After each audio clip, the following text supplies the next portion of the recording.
আরজিকর কাণ্ড নিয়ে একের পর এক যুগান্তকারী সিদ্ধান্ত সুপ্রিম কোর্টের। প্রথমত আরজিকর কাণ্ডের পরবর্তী মামলার যা শুনানি হবে যাবতীয় হবে সুপ্রিম কোর্টে। পিতামাতা হওয়া এখনো কি স্বপ্ন? অ্যাপোলো ফার্টিলিটির সাথে আপনার পিতামাতা হওয়ার স্বপ্ন পূরণ করুন। বিনামূল্যে পরামর্শের জন্য কল করুন 9953922843। পরবর্তী শুনানির দিন যেমন ধার্য করা হয়েছে আগামী পরশু, তার পাশাপাশি সিবিআই তার স্ট্যাটাস রিপোর্টও দেবে এই 22 তারিখ এবং 14ই আগস্ট রাতে আরজিকর মেডিকেল কলেজ হাসপাতালে যে ভাঙচুরের ঘটনা ঘটেছে সেখানে রাজ্যের কাছ থেকেও এই 22 তারিখের মধ্যেই রিপোর্ট তলব করেছে সর্বোচ্চ আদালত। শুধু তাই নয়, এরপর থেকে সিআইএসএফ এর হাতে যাবতীয় নিরাপত্তার দায়িত্ব তুলে দেওয়া হলো আরজিকর মেডিকেল কলেজ হাসপাতালে। আমাদের সঙ্গে এই মুহূর্তে অতনু হালদার রয়েছেন, আমি বিস্তারিত আলোচনা করবো। অতনু, খুব স্বাভাবিকভাবেই সঙ্গত প্রশ্ন সেটা হচ্ছে আজকে সুপ্রিম কোর্টে আমরা দীর্ঘকালীন একেবারে লাইভ হিয়ারিং দেখলাম। মূলত কোন কোন বিষয়গুলো আজকে গুরুত্ব দিয়ে দেখা হলো এই আরজিকর কাণ্ডকে ঘিরে?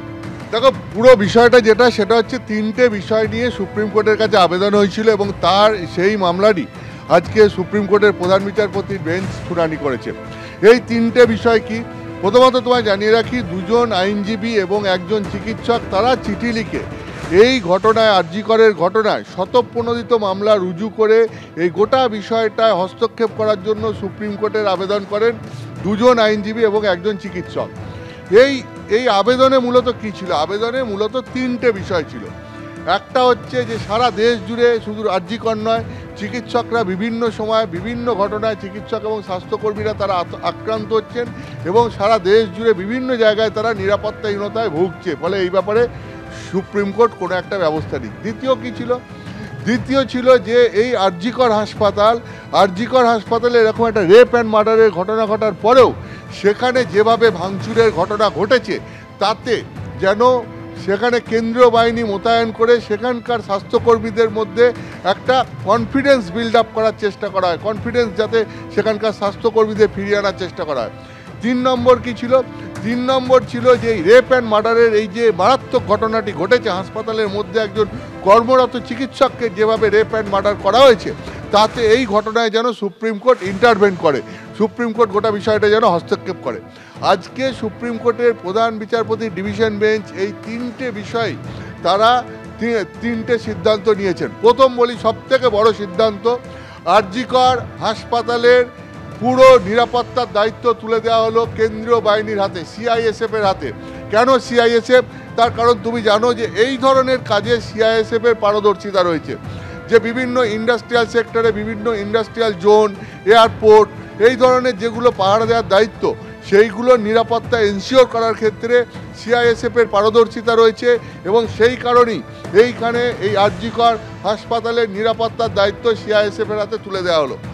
এইখানে আমি তোমাকে বলতে পারি, এটা কিন্তু রাজ্যের পক্ষে এটা একটা বড়সড় ধাক্কা হলো যে রাজ্য একটা হাসপাতালের নিরাপত্তা পর্যন্ত দিতে পারছে না, সেখানে সুপ্রিম কোর্টকে, দেশের সর্বোচ্চ আদালতকে কেন্দ্রীয় বাহিনী মোতায়েনের সিদ্ধান্ত নিতে হচ্ছে যে একটা রাজ্যের হাসপাতালে সেখানে স্বাস্থ্যকর্মীদের নিরাপত্তা দেওয়ার জন্য। এটা একদম বলা যায় যে একটা নজিরবিহীন সিদ্ধান্ত সুপ্রিম কোর্টের। দ্বিতীয়ত আমি তোমাকে কি বলবো, দ্বিতীয়ত হচ্ছে যে এই দেশের সমস্ত স্বাস্থ্যকর্মীদের একটা নিরাপত্তা ব্যবস্থার আয়োজন করা। সেটা কীরকম? যে একটা টাস্ক ফোর্স তৈরি করে দিল সুপ্রিম কোর্ট, যে টাস্ক ফোর্সে বিশিষ্ট চিকিৎসকরা আছেন এবং আরও অন্যান্য প্রতিনিধি রাখা হয়েছে এবং যারা 1 মাসের মধ্যে রিপোর্ট দিয়ে সুপ্রিম কোর্টকে জানাবে এবং সুপ্রিম কোর্ট সেই অনুযায়ী একটা গাইডলাইন ফিক্স করবে। মোটামুটি একটা আজকে তার আভাসও দিয়ে দিয়েছে সুপ্রিম কোর্ট যে যাতে দেশের সমস্ত হাসপাতালে সমস্ত স্বাস্থ্যকর্মীর নিরাপত্তা সুনিশ্চিত করা যায়, যাতে এই ধরনের এই আরজিকরের ঘটনার পুনরাবৃত্তি আর কখনো না হয়। তো সেই জন্যে একটা সারা দেশ জুড়ে একটা স্বাস্থ্যকর্মী হাসপাতালদের নিরাপত্তা কাঠামোকে ঢেলে সাজানোর মতো জাজমেন্ট আজকে সুপ্রিম কোর্ট দিয়েছে, সেই ব্যবস্থা সুপ্রিম কোর্ট দিতে চলেছে। তৃতীয়ত আমি তোমাকে কি বলবো, তৃতীয়ত হচ্ছে গিয়ে যে এই যে রেপ অ্যান্ড মার্ডারের ঘটনা যেটা ঘটেছে, এটা ইতিমধ্যেই জানো তুমি, কলকাতা হাইকোর্টের নির্দেশে এই ঘটনার তদন্তভার সিবিআইয়ের হাতে তুলে দেওয়া হয়েছে। সিবিআই তদন্ত শুরুও করেছে এবং সিবিআই তদন্ত চলছে। এই সিবিআই তদন্ত যে চলছে, কলকাতা হাইকোর্টের সেই রায়টাকেই আজকে সুপ্রিম কোর্ট বহাল রাখলো এবং বহাল রেখে বললো যে সিবিআইকেও আগামী বৃহস্পতিবার দিন তাদেরকে সুপ্রিম কোর্টে গিয়ে রিপোর্ট দিতে হবে এবং তারপরে সুপ্রিম কোর্ট সেই রিপোর্ট দেখে তার পরবর্তী সিদ্ধান্ত নেবে।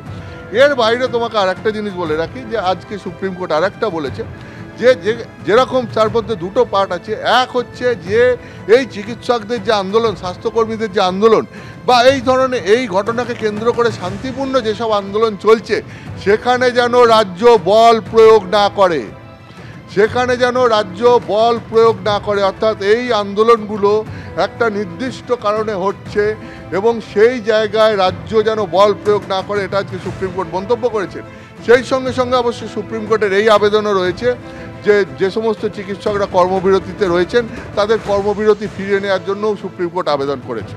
একেবারে অতনু, তোমার কাছে আবারও আসবো, তবে খুব উল্লেখযোগ্যভাবে দেখতে গেলে আজকে যে একাধিক প্রশ্ন সর্বোচ্চ আদালত করেছে তার সঙ্গে কিন্তু মিল রয়েছে কলকাতা হাইকোর্টের পর্যবেক্ষণেরও। 7,000 মানুষের জমায়েত কিভাবে হয়েছিল যা একেবারে পুলিশ প্রশাসন জানতেই পারেনি, 100 জনের জমায়েত তো তারা জানতে পারেন, এবং কি করে বহিরাগতরা ভেতরে ঢুকে গেল, তাণ্ডব চালালো, সেই প্রশ্ন যেমন কলকাতা হাইকোর্ট তুলেছিল কার্যত তারই পুনরাবৃত্তি কিন্তু আজকে সুপ্রিম কোর্টে শোনা গেল। অর্থাৎ অতনু, একটা জিনিস বলা যায় যে কলকাতা হাইকোর্টের পর্যবেক্ষণকে কিন্তু আজকে সর্বোচ্চ আদালত মান্যতা দিয়েছে এবং কোথাও বারে বারে সেই প্রশ্নগুলোই আবার ফিরে ফিরে এলো আজকে সর্বোচ্চ আদালতের হিয়ারিং এ। দেখো, একবারই তাই। এবং আমি তোমাকে বলছি যে রাজ্যকে কিন্তু আজকে সুপ্রিম কোর্টে বেশ কয়েকটা প্রশ্নের মুখে পড়তে হয়েছে। এক, এই যে আরজিকর হাসপাতালে যেভাবে হামলার ঘটনা ঘটলো, এই হামলার ঘটনাটা সুপ্রিম কোর্ট মোটেও ভালোভাবে নেয়নি। সুপ্রিম কোর্ট এটা বুঝে উঠতে পারছে না যে এত লোক আরজিকর হাসপাতালে ঢুকে এরকম অবাধে ভাঙচুর চালালো কী করে, এবং এই ভাঙচুর চালানোর জন্যে তো সামগ্রিকভাবে সমস্ত স্বাস্থ্য কর্মীদের মধ্যে যে আস্থা বা ভরসা ছিল পুলিশের ওপর সেটা চলে গেল। এক, দুই হচ্ছে তারা রীতিমতো ভয়ে রয়েছেন। আজকে এক আইনজীবী উল্লেখ করেন যে অনেকে কাজে ফিরতে ভয় পাচ্ছেন এই কারণে, কারণ হাসপাতালের মধ্যে যেভাবে দুষ্কৃতী হামলা হয়েছে তাতে তারা কাজে ফিরবেন যে, এবং সেই যে কার ওপর নিরাপত্তার জন্য ভরসা রাখবেন সেই নিয়ে তারা কোনো আস্থার জায়গা পাচ্ছেন না। ঠিক এই জায়গা থেকেই সুপ্রিম কোর্টের প্রশ্ন যে এই হামলার ঘটনা ঘটলো কিভাবে, এই ঘটনায় রাজ্য কী ব্যবস্থা নিয়েছে, রাজ্য কেন এই হামলার ঘটনা আটকাতে পারলো না, যে প্রশ্ন আমরা বারবার তুলছিলাম। যে কলকাতা পুলিশের মতো পুলিশ যারা এই ধরনের কাজে, আমরা জানি এই ধরনের দুষ্কৃতী হামলার ক্ষেত্রে দ্রুততার সঙ্গে পদক্ষেপ নিতে পারদর্শী, তাদেরকে এই আরজিকরের হাসপাতালে হামলার ঘটনায় দেখা গেল যে একেবারে দাঁড়িয়ে থাকতে প্রথম 35-40 মিনিট অবাধে ভাঙচুর চললো। কলকাতা পুলিশ কোথাও আটকাতে পারলো না দুষ্কৃতকারীদের, কোথাও কলকাতা পুলিশ দুষ্কৃতকারীদের বিরুদ্ধে যেরকম নাগরিকরা ব্যবস্থা নেওয়া হবে বলে প্রত্যাশা করে তার ধারে কাছে পৌঁছাতে পারলো না, পুরো হাসপাতাল ভাঙচুর হয়ে গেল। এবং সেই প্রশ্ন আজকে সুপ্রিম কোর্টে উঠলো এবং রাজ্যের পক্ষে এটা খুবই বিড়ম্বনার। আমি তোমাকে যেটা আগেও বলছিলাম যে এর জন্য আরজিকর হাসপাতালের পুরো নিরাপত্তার দায়িত্ব আজকে সিআইএসএফের হাতে তুলে দেওয়া হলো। একটা হাসপাতালের দায়িত্ব সেইটাও আর রাজ্যের হাতে রইল না, সেইটা এমন জায়গায় পৌঁছালো এই কলকাতা পুলিশের নিষ্ক্রিয়তার জন্যে যে সিআইএসএফের হাতে, কেন্দ্রীয় বাহিনীর হাতে সেই হাসপাতালের নিরাপত্তার দায়িত্ব পুরোপুরি দেশের সর্বোচ্চ আদালত তুলে দিল। অর্থাৎ কলকাতা পুলিশ রাজ্যের একটি হাসপাতালের নিরাপত্তা এবং তার স্বাস্থ্যকর্মীদের নিরাপত্তা দিতে ব্যর্থ। আজকের এই জাজমেন্টের মধ্যে দিয়ে এটাই প্রতিষ্ঠিত হলো। ফলে এটা কিন্তু কলকাতা পুলিশের পক্ষে লজ্জার যে কলকাতা পুলিশ এই একটা হাসপাতালের এবং তার স্বাস্থ্যকর্মীদের নিরাপত্তা দিতে পারছে না, তার জন্য সুপ্রিম কোর্টকে অর্ডার দিয়ে সিআইএসএফ মোতায়েন করতে হচ্ছে। আমি বলছি এটা কিন্তু রাজ্যের পক্ষে যথেষ্ট বিড়ম্বনার। এর পাশাপাশি আমি তোমাকে বলছি আজকে যে প্রশ্নগুলো উঠেছে, কেন এফআইআর করতে দেরি হলো, কেন এই ধরনের ঘটনার সঙ্গে সঙ্গে এফআইআর করা হবে না, দুই হচ্ছে গিয়ে কেন ইউডি কেস স্টার্ট করা হলো, কেন একদম শুরুতেই রেপ অ্যান্ড মার্ডারের কেস স্টার্ট করা হলো না, ইউডি কেস কেন স্টার্ট করা হলো, তিন হচ্ছে যে কেন পরিবারের লোককে হাসপাতাল থেকে ফোন করে বলা হলো যে তাদের মেয়ে আত্মহত্যা করেছেন, যেখানে দেখে বোঝা যাচ্ছে যে এটা আত্মহত্যার ঘটনা হতে পারে না, সেখানে হাসপাতাল কর্তৃপক্ষ কিভাবে পরিবারকে জানালেন যে তাদের মেয়ে আত্মহত্যা করেছে। ফলে এবং হাসপাতালের অধ্যক্ষ এবং অন্যান্য কর্তা ব্যক্তিদের ভূমিকা নিয়ে প্রশ্ন উঠেছে যে তারা কি এবং একই সঙ্গে একদম ঠিক বলেছ যে কিভাবে অধ্যক্ষকে সরানোর কয়েক ঘন্টার মধ্যে তাকে আবার একটা অন্য হাসপাতালের অধ্যক্ষ পদে বসানো হলো, সেই প্রশ্নও আজকে সুপ্রিম কোর্টে উঠেছে। অর্থাৎ রাজ্যের পুলিশ প্রশাসন স্বাস্থ্য দপ্তরের কাজকর্ম এই আরজি করে রেপ অ্যান্ড মার্ডারের ঘটনার পর থেকে একদম ভাঙচুরের ঘটনা পর্যন্ত একের পর এক যে ঘটনা ঘটেছে তা নিয়ে আজকে সুপ্রিম কোর্টে রাজ্যকে রীতিমতো বিড়ম্বনার মধ্যে পড়তে হয়েছে, এটা বলাই যায়। একেবারে অতনু, এই জায়গায় আবারও ফিরবো আমি তোমার কাছে, কারণ একদিকে যখন পুলিশের ভূমিকা প্রশ্নের মুখে, অধ্যক্ষের ভূমিকা প্রশ্নের মুখে, হাসপাতাল ব্যবস্থা প্রশ্নের মুখে এবং আরজি করের যে ঘটনা তা পাশবিক ঘটনা, ভয় ধরানোর মতো ঘটনা, সুপ্রিম কোর্টের এমনটাই পর্যবেক্ষণ এবং সেই ঘটনার কথা মাথায় রেখে সামগ্রিকভাবে গোটা দেশের চিকিৎসা ব্যবস্থায় কি ধরনের পরিবর্তন আনা যায় তার প্রস্তাবও কিন্তু আজকে দেওয়া হয়েছে। ন্যাশনাল টাস্ক ফোর্স গঠন করে দিয়েছে সুপ্রিম কোর্ট এবং তার প্রাথমিক গাইডলাইনও কিন্তু ইতিমধ্যেই তৈরি করে দেওয়া হয়েছে কিভাবে তারা কাজ করবেন সেই পদক্ষেপ, অর্থাৎ ওভারঅল সার্ভেলেন্সের বন্দোবস্তও কিন্তু এবার সুপ্রিম কোর্ট করছে এবং চিকিৎসা ব্যবস্থায় সরাসরি নিরাপত্তাটা যে অত্যন্ত গুরুত্বপূর্ণ কোথাও সেটাকে মান্যতা দিয়ে সর্বোচ্চ আদালতের আজকের এই পর্যবেক্ষণ। দেখো একবারই আমি তোমাকে তিনটে জিনিস বলবো। সুপ্রিম কোর্ট আজকের পর আবার বৃহস্পতিবার এই মামলা শুনানির দিন ধার্য করেছে। এর মধ্যে তিনটে বিষয় সুপ্রিম কোর্ট নিজের নজরে রেখে দিল। একটা কি, তোমাকে যেটা বললাম যে সিবিআইয়ের কাছে এই রেপ অ্যান্ড মার্ডারের ঘটনার যে সিবিআই তদন্ত করছে তার রিপোর্ট চেয়ে পাঠিয়েছে বৃহস্পতিবার এবং তারপরই সিবিআই তদন্তের অগ্রগতি এবং গতিপ্রকৃতি সমস্ত কিছু দেখে সুপ্রিম কোর্ট তার পরবর্তী সিদ্ধান্ত নেবে। 1, 2, টাস্ক ফোর্স তৈরি করা হয়েছে, 1 মাস সময় দেওয়া হয়েছে, 1 মাসের মধ্যে টাস্ক ফোর্স কি সিদ্ধান্ত নিচ্ছে এবং তারপরে সারা দেশে স্বাস্থ্যকর্মী এবং হাসপাতালগুলির নিরাপত্তা সুনিশ্চিত করার জন্য একটা গাইডলাইন তৈরি করা হবে, সেটাও সুপ্রিম কোর্ট নিজের নজরদারিতে রাখলো এবং তারপরে রিপোর্ট জমা পড়ার পর এই ব্যাপারে চূড়ান্ত সিদ্ধান্ত নেবে। 3, যেটা আমি সব থেকে গুরুত্বপূর্ণ এই মুহূর্তে বলবো, সেটা হচ্ছে তোমাকে যেরকম বললাম যে আরজিকর